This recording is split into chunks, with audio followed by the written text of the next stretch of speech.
Hello നമസ്കാരം. ഈ ആഴ്ച OTT റിലീസ് ചെയ്യാൻ പോകുന്ന ചിത്രങ്ങൾ ഏതൊക്കെയെന്നാണ് എന്നൊരു വീഡിയോയിൽ നോക്കാൻ പോകുന്നത്. വീഡിയോയിലേക്ക് മുൻപ് വീഡിയോ ലൈക്ക് ചെയ്യുക, ചാനൽ സബ്സ്ക്രൈബ് ചെയ്യാൻ വേണ്ടി ശ്രമിക്കുക.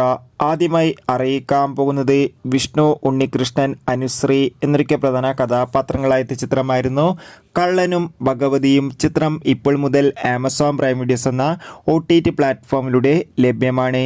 വിജയ് ആൻ്റണി, ശരത് കുമാർ എന്നൊക്കെ പ്രധാന കഥാപാത്രങ്ങളായ ചിത്രമായിരുന്നു മഴയെ പിടിക്കാത്ത മരുതൻ. ചിത്രം ഇപ്പോഴത്തെ ആമസോൺ പ്രൈം വീഡിയോസ് എന്ന OTT പ്ലാറ്റ്ഫോമിലൂടെയും സിംപ്ലി സൗത്ത് എന്ന OTT പ്ലാറ്റ്ഫോമിലൂടെയും OTT റിലീസ് ചെയ്തിരിക്കുകയാണ്. അടുത്തതായി അറിയിക്കാൻ പോകുന്നത് പ്രഭാസ്, കമൽഹാസൻ, ദീപിക പടുക്കോൺ, അന്നാബൻ എന്നൊക്കെ പ്രധാന കഥാപാത്രങ്ങളായ വമ്പൻ ചിത്രമായിരുന്നു കൽക്കി. ചിത്രം വൻ വിജയം തന്നെയായിരുന്നു. ചിത്രം ഈ വരുന്ന ഓഗസ്റ്റ് 22 ആമസോൺ പ്രൈം വീഡിയോസ് എന്ന OTT പ്ലാറ്റ്ഫോമിലൂടെ OTT റിലീസ് ചെയ്യും.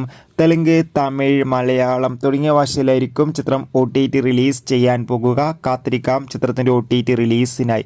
അടുത്തതായി അറിയിക്കാൻ പോകുന്നത് ധനുഷ് നായകനായെത്തിയ ചിത്രമായിരുന്നു റായൻ. ചിത്രം ഈ വരുന്ന ഈ ഒരു ഓഗസ്റ്റ് മാസം 23 ആമസോൺ പ്രൈം വീഡിയോസ് എന്ന OTT പ്ലാറ്റ്ഫോമിലൂടെയും സൺനെസ്റ്റ് എന്ന OTT പ്ലാറ്റ്ഫോമിലൂടെയും OTT റിലീസ് ചെയ്യുമെന്ന് കൺഫേം ആക്കിയിട്ടുണ്ട്.